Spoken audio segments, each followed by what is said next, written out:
Okay. Hello everyone, or Yasas. My name is Anna and I'm a UX designer and researcher at HubSpot. I've been with HubSpot about 3 years and I mainly work on HubSpot's service tools. And today I will be talking about the power of customer experience. For those of you who are not familiar with HubSpot or what we do, we are an all-in-one software solution company that offers a free CRM. And on top of that, you can have different software packages, including marketing, sales, and service software. We have over 60,000 customers in over 100 countries worldwide. And so far, we have 9 offices globally. In Europe, so far, that's Berlin, Paris, and where I work in the EMEA headquarters in Dublin. But let's take a step back. So, beginning of the year, I was thinking about my summer vacation this year. And I knew I wanted to spend my summer vacation in Greece. Fit quite well that this conference is in Athens. I did not see myself at a beach like this, but that's more where I wanted to be for this summer vacation.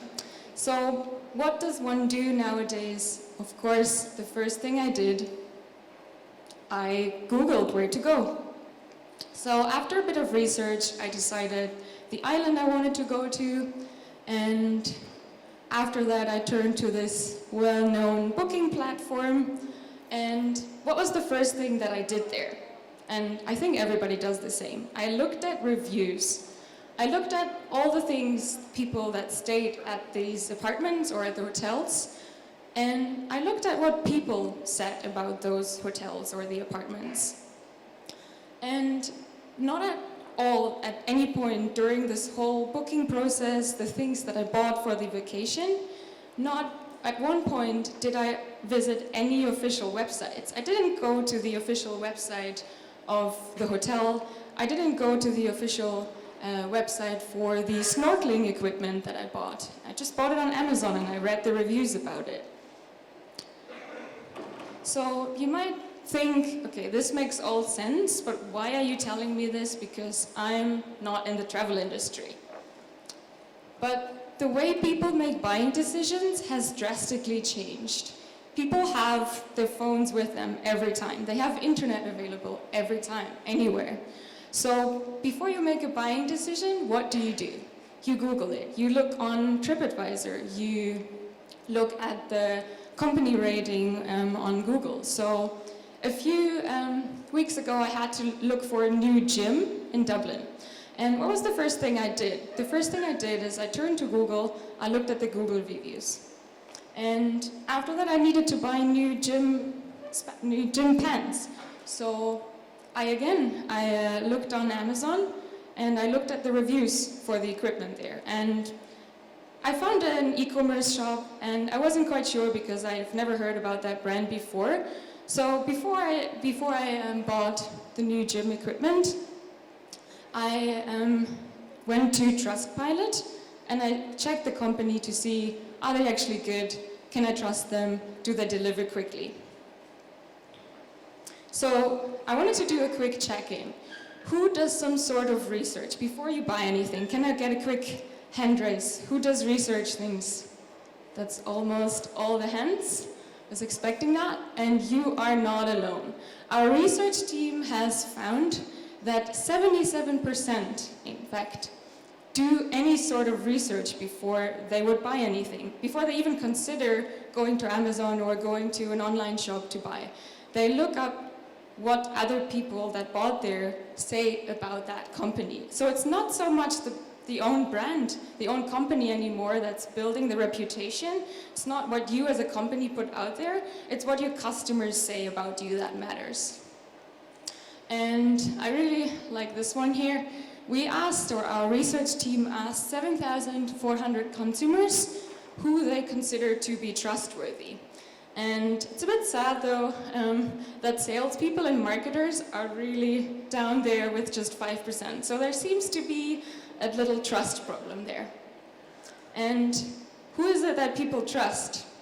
And again, we did a big round of research And the first thing that people mentioned at the top one thing who they always trust, it's word of mouth. It's friends, it's family, it's things that you see on social media where people tested things before you buy them. And also it's customer references. So who's familiar with this concept, with the funnel? Who uses the funnel? Yeah, I see a few nods there. Quite straightforward, has working well for decades. You have the marketing team there that attracts visitors, turns them into leads, and then the sales team converts those leads into customers. Well, that's where it ends. You have the customers down there, and they're like a static output.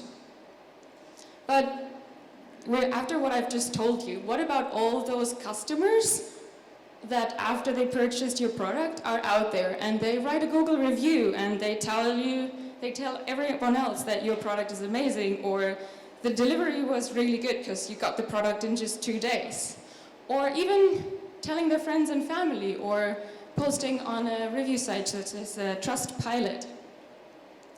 So it seems that the funnel is a bit broken because it doesn't take that into account at all.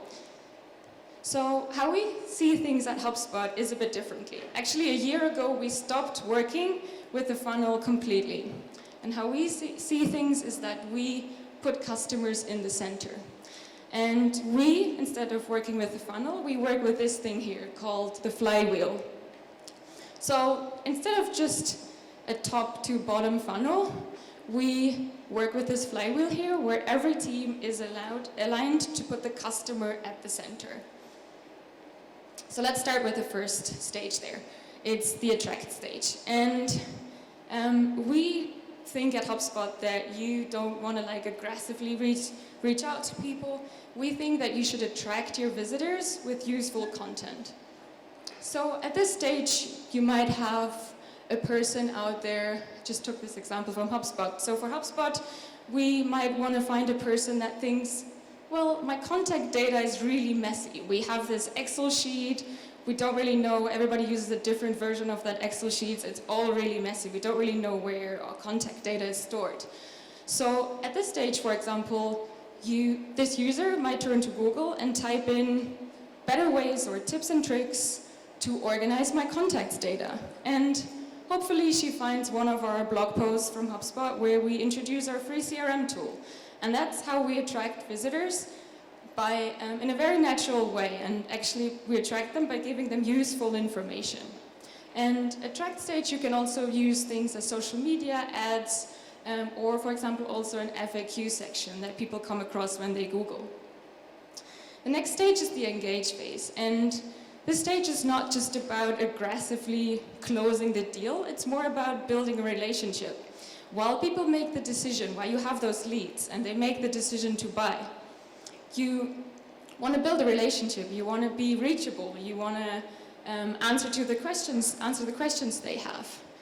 So at this stage, there's, for example, email marketing, you can use chatbots, or live chat also appear to be really popular with our customers, and it works really well for a lot of our customers. And the last stage here, before that circle closes, is the delight phase. And that's the one I'm concentrating on today. So you want to tie your success to your customer's success. And you can delight your customers after you've bought. So as you said, this wheel doesn't just end with the customer at the output. It continues, and the delight phase actually goes back into the attract phase because you have all these people again that do the advertising for you. So it seems a lot that service and experience really, really matters. And in fact, another research study we've done recently, we've shown that 93% of consumers said they were more likely to be repeat customers at companies with excellent customer service. So at companies where they were able to reach someone after they've bought, after they've had a question. And a return shopper is also 9 times more likely to convert to a purchase again compared to a first-time shopper. So those are, if they have a good experience, they can so easily make a purchase again on your page without much effort from your side. But sadly, also in that research study, we asked customers if they think, in general, the companies that they buy from, do they really care? And 48% of those consumers that we asked there actually said, well, not really. We don't think that the businesses we buy from actually care after we've bought. They had more the feeling that, well, we bought, they were happy, we paid our price, and that was it. So there seems to be a big gap here. And to make this a bit more practical, I summarized 3 easy steps to follow that you can do right after this presentation, bring back to your company. And that's the inbound service framework. So it's located right there where, in this wheel that I showed earlier, where the sales goes into service and then attracts those visitors again. So we have 3 stages. The first one is the engage stage. And in this stage, it's really about understanding your customers' questions and trying to resolve them. So for that, be available on all the channels. If you don't have that much resources, do maybe like a quick survey and see where your customers would prefer to reach out to you, because customer bases are really, really different.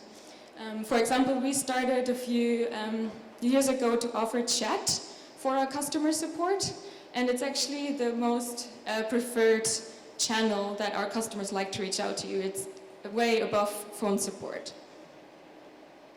And actually in this phase, when you get all the questions in, when you get all that feedback in during those conversations with your customers, it's the most unhappy customers. So some people say, well, I really hope I only get positive feedback. But it's really about that negative feedback. It's about the customers that were unhappy, because they're your greatest source of learning, and they show you where your process has a lot of friction, where your process is not working well.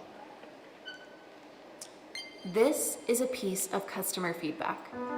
It's 3 sentences, 39 words, 156 characters long. Some pieces of feedback are longer and some are shorter. Some might be urgent and others can probably wait. But anyone who has ever written feedback wonders, does anyone actually read it? On its own, a piece of feedback is easy to ignore. But the customer who wrote it spent weeks, months, and sometimes even years thinking about ways to improve your company and products. At HubSpot, we think that deserves our attention. That's why we read all of our feedback. It starts when your feedback reaches our team, and we mean our entire team. Product experts, customer success managers, marketers, and more can discuss the issue. We compare this single piece of feedback with hundreds of other tweets, emails, chats, and calls. And the problem starts to become clear. So we all come together to scope out the project, build the feature, test it with users, and refine based on results. Finally, the feature is released to you. Yeah, so that was a little summary of how we treat feedback that we actually get from our customers at HubSpot. And to show you what that looks actually in my day-to-day as a UX designer. So here you can see parts of our software. It's our knowledge-based service software where you can put the most asked questions from your customers in this kind of FAQ section, and then it's all indexed on Google and people can actually help themselves answering their questions. So we released a new kind of design system for that, for our customers to use, to put their custom fonts, to change colors. And we actually launched that a month ago. And we did a lot of user testing while we developed that. Together with our engineers, we interviewed a lot of users. We had a lot of usability testings where we showed this product to our customers and had to try it out, gathered all the feedback. But we also wanted to get like a temperature check from all the customers out there. So what we do here is that inside the software, we have this little happy, neutral, sad face. So people that actually use our software every day, they can leave feedback at any point. And what's important, so they can click if they were happy, if they were unhappy, and what's important for us is they can tell us why. Why were they unhappy? Why were they happy? And after that, that's what I see every day. That's what I work with every day. We get all this accumulation of data, what people say, and how they would think our product could even work better for their use case. And the next step there in this framework is the guide phase. And you've already seen our little knowledge base tool there. And in this stage, it's all about turning your relationships with your customers from a reactive transactional model into a proactive partnership. So what does it mean to be proactive? So in the first stage, when you got all the feedback, you might do an analysis. What are the questions people always have? For example, if they always get stuck at the same point in the checkout process, and that's what they always ask about, or they always ask about if they can use a specific credit card during the checkout process. You can kind of counteract that and put a FAQ or a knowledge base article out there, so when people Google it, they can find their own answer. They don't need to reach out to a support team, and they actually free up your support team to answer more in-depth questions. And another interesting research that our team has done, that we asked our customers in general, how would you like to reach out to our team? Because we were wondering, do we need more people on the phones? Do we need more people answering emails, chats? So what I really liked, and I really see myself in that as well, if you have a problem, what's the first thing you do? You Google it. You try to answer it yourself. You don't want to spend minutes, even even if it's 3 minutes, you don't want to wait and queue on the phone. So you try to self-help yourself. And 55% of our customers, and that number is actually increasing with different smaller researches that we've done after this one, would say that they go online first to get help. And they said even after that, they would rather turn to Messenger if the company offers that, or chat, live chat on the website, and even email was way above phone support. They didn't want to talk to anyone, so I found that quite interesting. And how we, after we've done that research, how we try to tackle that, is that we have a huge knowledge base for our customers out there that answers all their questions. So for example, we saw that a lot of people were actually wondering, they created an email with our tools, they put pictures in it, but then when they actually sent the email, the pictures didn't show up. They Googled it, and they would come to this article here. And last but not least is the grow stage, and that's where it gets important. That's how you get your customers that are happy to do the marketing for you. Because, well, if you're really happy about a product, you kind of want to share it. You tell it to your friends, you tell it to your family, and it's all about identifying those promoters and turn their desire to help you into action. And there are a few things that you can do.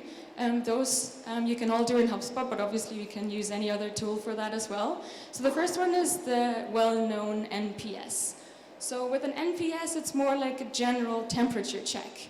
You can ask questions like, how likely is it that you would refer our company to a colleague or a friend? So you can do that at any time, send it to your whole customer base, for example, to get a good indicator of how well you're doing. The other one is the customer effort score, or CES. So there you rather find out how easy did we make it to achieve your goal. You can, for example, use that after people wrote you an email, after people called into your support. And then the one that you saw earlier that I showed on our knowledge base there with the 3 happy, neutral smiley faces, it's the CSAT, and that's the customer satisfaction score. And that's where it gets interesting, especially also for e-commerce. So there you ask how satisfied were you with your experience, and you can use that at any point during your process, during your buying process. So for example here, that I showed you earlier, we used it to see how do people like our new software that we put out there. But from an e-commerce perspective, you can put that on a product page. You can ask people, did you find anything on this product page, or was there anything missing? Or you can put it at the end of the checkout process, on the confirmation page, and ask your customers, how was the checkout experience? Was anything confusing? Can we do better? And you get tons of data on how to do better and how to reduce that friction. And after you've identified those happy customers, there's tons that you can do. So for example, we frequently ask our really happy customers, our promoters that love HubSpot, we ask them to write testimonials. And we put them on our website, and it's kind of social proof. So if people don't trust what our market team is putting out there, maybe they trust what our happy customers say about our software. There are other things that you can do. For example, a lot of our customers actually use the Google Create link for customer reviews, because it makes it really easy. So after they've purchased, for example, you can create a direct link to review your page for Google reviews. Or also, in e-commerce, very well known is Trustpilot there. And that's all from my side. Thank you.